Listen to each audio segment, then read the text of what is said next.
E nesse vídeo aqui eu vou falar um pouco sobre SARMs e também vou dar aqui a minha opinião pessoal, tá? Falar um pouquinho do relato de quem já usou vários tipos de SARM, né? Primeiro a gente tem que entender então o que seria um SARM. SARM, se a gente for traduzir do inglês, a gente vai ver que são moduladores seletivos dos receptores androgênicos. E o que significa ser um modulador seletivo de receptor de androgênio? Significa que ele é seletivo, óbvio, né? Então ele não vai se ligar a todos os seus receptores androgênicos, apenas em alguns. E o que seria a diferença de um SARM, por exemplo, para uma testosterona? Que quando você faz a utilização de uma testosterona exógena, né, pode ser por gel, pode ser injetável, pode ser oral, por exemplo, né, no caso da metiltestosterona, a testosterona ela sai se ligando em vários dos seus receptores androgênicos, certo? Então ela se liga nos seus receptores musculares, trazendo os benefícios de massa muscular, que geralmente quem utiliza testosterona em doses suprafisiológicas ou performáticas busca, né? Só que também se liga em outros receptores que podem ocasionar o que a gente chama de colaterais. Então ele pode nos causar acne, ele pode, por exemplo, se ligar à próstata, né, causar um aumento prostático, por exemplo, queda de cabelo, enfim, isso porque a testosterona se ligaria a receptores que ela não deveria se ligar pensando no ponto de vista estético, né? Mas não tem muito como você falar, não, se liga só no músculo, né? E qual que foi a ideia do SARM? Foi justamente essa, né? Chegar e falar, pô, será que a gente não consegue fazer uma substância que, ao invés de se ligar em todos os receptores e trazer esse caminhão de colaterais, a gente não consegue se ligar apenas aos receptores musculares, né? Foi daí que surgiu esse conceito de SARM, né? Então, quando a gente fala de um SARM, a gente está falando de uma substância que vai se ligar apenas aos seus receptores androgênicos musculares. Vai promover os benefícios, né, que ele teria, então, por exemplo, uma melhor reparação tecidual, gerando mais hipertrofia, gerando mais anabolismo, sem, então, os colaterais, já que ele não vai se ligar à próstata, né, então também não vai me ocasionar queda de cabelo, não vai deixar minha pele mais oleosa, né, isso na teoria. Mas vamos lá, então, vamos falar aqui a verdade. SARM funciona? SARM vale a pena? O que você acha, David? Enfim, vou aqui dar o meu relato para vocês. Eu aqui então, olhando para você, falando na sinceridade. Eu já estive, não vou nem falar dos dois lados da moeda, porque na verdade são três, né? E moeda só tem dois lados. Mas enfim, já tive de três lados diferentes. Já fui natural, treinei muito tempo de forma natural, né? Já usei SARMs, então SARMs foi o meu primeiro contato com alguma coisa diferente, né, com alguma coisa que me tiraria do natural. E também já utilizei hormônios, quando eu fui participar de competição de fisiculturismo, enfim. E eu vou falar aqui pra vocês o que eu achei, né, do SARMs, assim. Só pra vocês entenderem, eu comecei a treinar musculação em 2013, até 2019 eu nunca tinha utilizado nada, né, só treinava natural, enfim. E aí o primeiro contato que eu tive com alguma coisa que me tirasse do natural foi com SARM, né? Em 2019 o SARM estava em alta e aí eu comprei SARMs e testei vários. Então eu usei RAD 140, que funciona como se fosse uma testosterona base, né? Que é o que a gente chama de testolone. Usei Ostarine, usei Ligandrol, usei YK11 e usei Andarine também. Então foram 5 SARMs que eu já utilizei, né? Em períodos ali, mais ou menos que na sequência. Fiquei um bom tempo assim utilizando SARMs, depois fiz uma TPC. Isso aí é importante falar também, SARMs você tem que fazer TPC. Mas eu passei alguns meses fazendo utilização dessa combinação de SARMs aqui. O que eu achei? Vamos lá, em questão de resultados estéticos. Comparado ao natural, eu percebi que o SARM me colocou a um degrau bem acima, assim, para ser bem sincero com vocês, né? Eu gostei bastante, tá? Na época, assim, tive ótimos resultados, consegui perder gordura e ganhar massa muscular ao mesmo tempo. Depois já entrei em booking, consegui construir uma quantidade bacana de massa muscular também, principalmente com o Ligandrol, né, que é um SARM bem anabólico, apesar dele reter bastante líquido. Pô, também trouxe bastante massa muscular. As dosagens que eu usei de cada um desses SARMs foi a dosagem mínima, tá? Não vou ficar falando de dosagem aqui, mas se você pesquisar, ver o que tem no rótulo, sempre foram as menores dosagens, né? Então foi uma coisa bem low dose, assim, com acompanhamento, claro, com exames. E é legal porque aí a gente entra na questão dos colaterais, né? Durante todo esse tempo que eu utilizei SARMs, questão de colaterais aparentes, nenhum.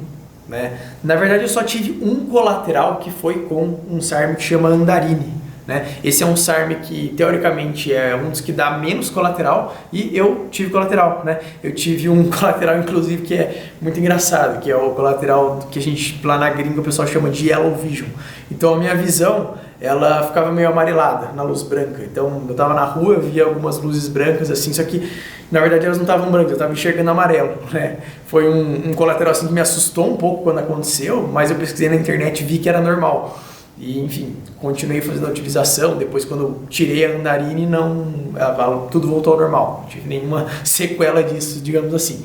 Então, assim, questão de resultados estéticos, foi uma coisa bem acima, tá, do natural. No monitoramento de exames ali, alterou pouquíssima coisa. Assim, lógico, o eixo HPT inibiu, normal, era esperado isso, mas não tive alteração de colesterol, TGO, TGP também, né, que são enzimas ali do fígado, normal e tal.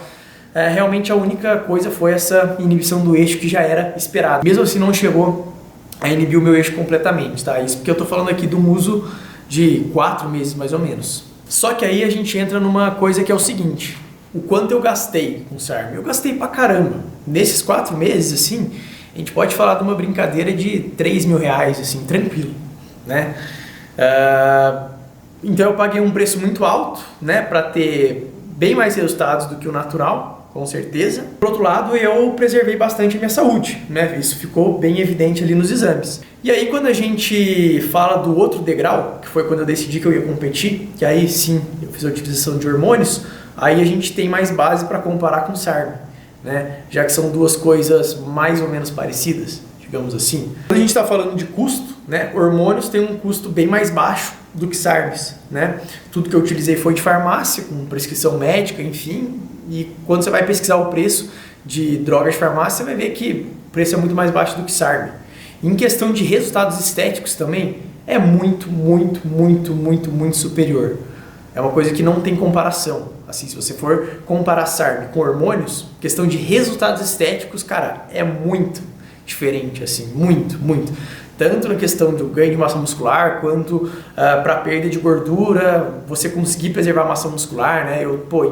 Quando eu estava em dieta de pré-contest, próximo da competição, o meu peso ele nem estava descendo muito e eu estava, cara, uma dieta bem restrita, estava conseguindo ganhar massa muscular, perder gordura, assim, uma coisa de louco, né? Realmente você se sente o Superman, né? É uma coisa bem diferente, não adianta.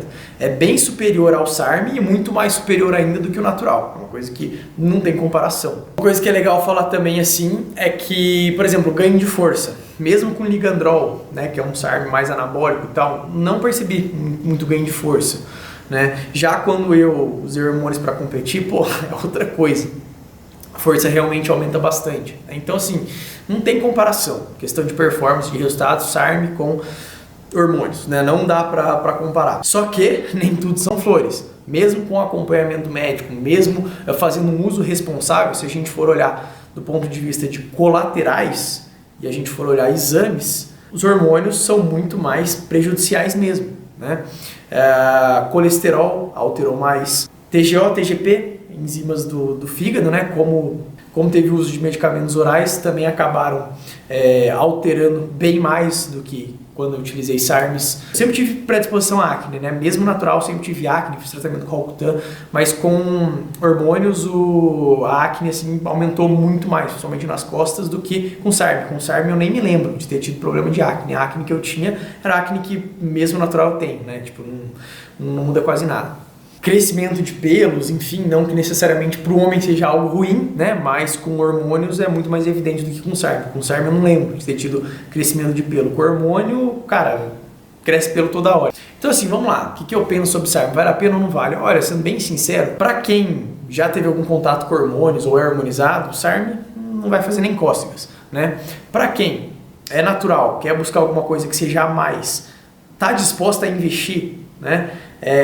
Quer um pouquinho mais de resultado, entendendo que aquilo não vai trazer resultados de hormônio, mas que é um resultado acima do natural, sem ter muitos colaterais, e está disposta a investir, porque esse é o principal ponto que pega, acho que vale a pena sim. Agora, para a pessoa que não está disposta a bancar com custo, que de repente quer mais resultados estéticos, quer de repente trocar um pouquinho mais de saúde, né, não se importa, a saúde às vezes não é uma coisa que é tão prioritária assim no momento, aí já adianto falando que não vale a pena, né? Lembrando que também é importante dizer que hoje, né, 2021, mês de agosto, SARMs estão proibidos no Brasil, porque os SARMs eles ainda não passaram por todas as fases de teste para demonstrar uma plena segurança. Eu acredito que em algum momento isso vai passar, inclusive acho que tanto para uso estético quanto para uso clínico, o SARM é o futuro, né?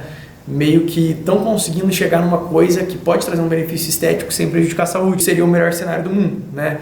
Eu acho que para os próximos anos a ciência tende a avançar bastante, principalmente com essa questão dos SARMs, e acho que daqui a, sei lá, coisa de uma década talvez o uso de SARM seja bem mais popularizado, seja uma coisa que já tenha passado por testes e até mesmo muito mais bem aceito pela comunidade científica no geral. O vídeo de hoje foi isso, espero que tenha agregado para você de alguma forma. Se você não clicou no joinha, clica no joinha, se inscreve no canal. Se tiver alguma dúvida também, quiser trocar uma ideia, tiver algum relato, pode deixar aqui nos comentários que eu sempre estou respondendo vocês, beleza? E esse foi mais um vídeo do David Já para vocês.